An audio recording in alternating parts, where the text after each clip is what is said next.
Hi, I'm Robert, and this is Ruger. You may know us as the team from Trailmeister, and today we're going to talk about halters. Whether you've got a horse or a mule, you've got a halter. It may be plain, fancy, or special purpose, but you've got one or more of these tools laying around the barn. All halters serve the same general function. They help control movement. But not all halters are created equally. So let's go inside and see how some of the different halters are used and when you're going to use them. All halters have the same basic function. They control movement, but not all halters are created equal, and each different type of halter has a different job that it's best suited for. Here's a quick tip. I always keep all of my halters and leads for each animal in the same place and hug them the same way. That way, if I ever need to come out in the wee hours of the morning and catch somebody, I can find their halter and lead quickly and easily. It saves a lot of hassle. Now I got to go catch somebody. There, my boy. As the name implies, a flat halter is flat. They're generally made out of flat nylon webbing or leather that is secured with middle rings and buckles. The middle rings and buckles are always going to be the weak point, so make sure that you buy your flat halters from a reputable source. I'm a big fan of Weaver's. The great thing about nylon halters is they come in a huge variety of colors and patterns, and they also are pretty maintenance free. Dunk them in some water to clean them and you're good to go. Leather halters, on the other hand, even though they look, feel, and smell fabulous, need a lot of regular maintenance. On a flat halter, I like for the noseband to be in between eye and nose with a good hand's width or better away from his nose. Yes, I know it's awkward. I also like the crown piece to not be pinching on his ears, and I like the throat piece to have a good hand's width in between so he can breathe and drink easily without having too big of a chance of catching a hoof in it. And finally, make sure that the hardware isn't rubbing on anything so that it's more comfortable. With these broad, easygoing nylon straps, these are my go-to tools anytime we're trailering. Round or rope halters are my favorite tool for around the barn, when we're camping, and even on the trail. A rope halter is made from a single length of rope without any failure-prone hardware. Without any hardware that can fail, these are incredibly strong, and they also offer a very clear line of communication to my animals. Being much thinner than a flat halter, a rope halter focuses pressure over a much smaller area, and that allows you to reinforce your cues more easily.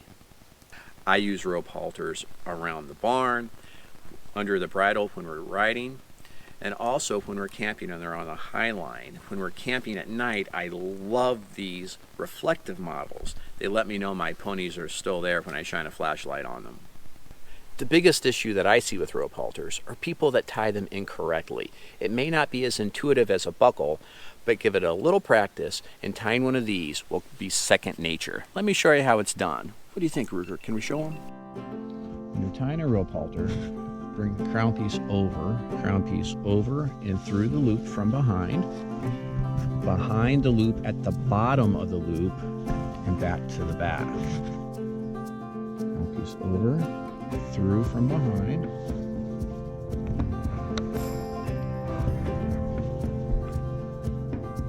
Below the loop and back. When you're done, it should look like that.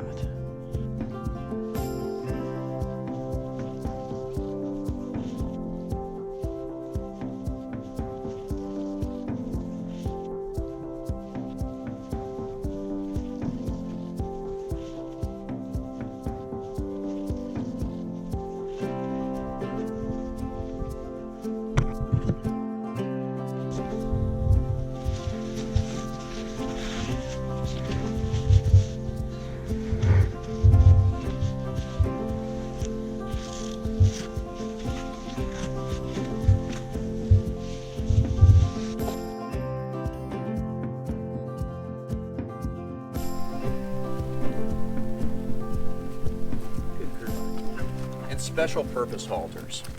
This is Ellie, and Ellie's wearing a special purpose halter. Special purpose halters come in a million different shapes and flavors, from shipping halters to grooming halters to, in this case, a packing or leading halter. These types of halters are a form of a side pull, and what they do is if Ellie were to decide to hang back on the lead while we're going down the trail, this would tighten and encourage her to come along nicely. In fact, that's what I call these halters, my come along nicely halters. One of the things that I look for in these type of halters is a big, broad, comfortable noseband for them. It makes it a lot more comfortable for them when we're going down the trail, especially for long days and hours on the trail when we're packing.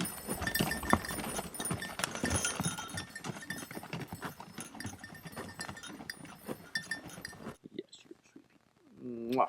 You're a good girl. And this is another type of halter that I see and hear about quite a bit. What do you think, Sweet Pea?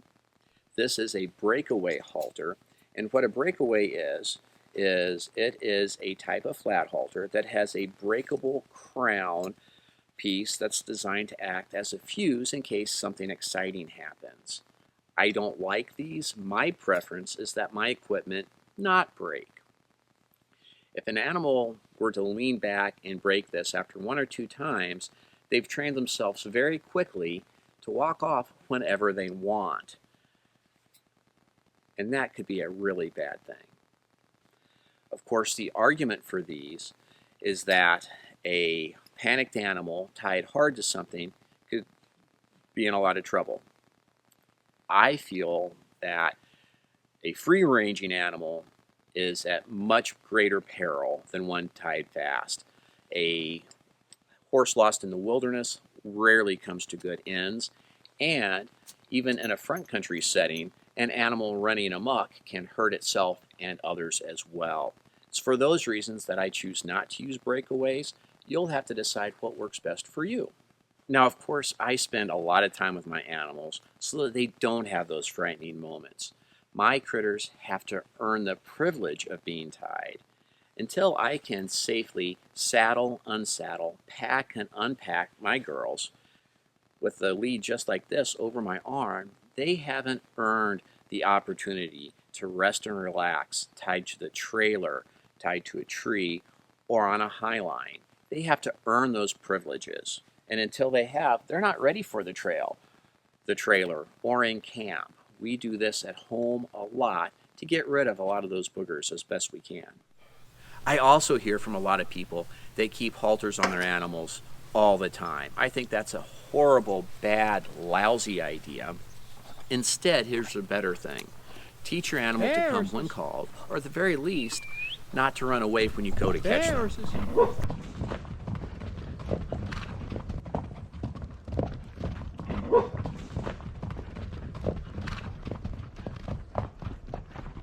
You can do it. I know you can. Thanks for watching. If you have any questions about how, what, or why we did anything in this video, please leave those in the comments below. And please click that like, share, and subscribe button. Ellie here would sure appreciate it. As always, if you're looking for the best and practical trail riding and horse camping experience, give us a visit at trailmeister.com. Until next time, happy trails.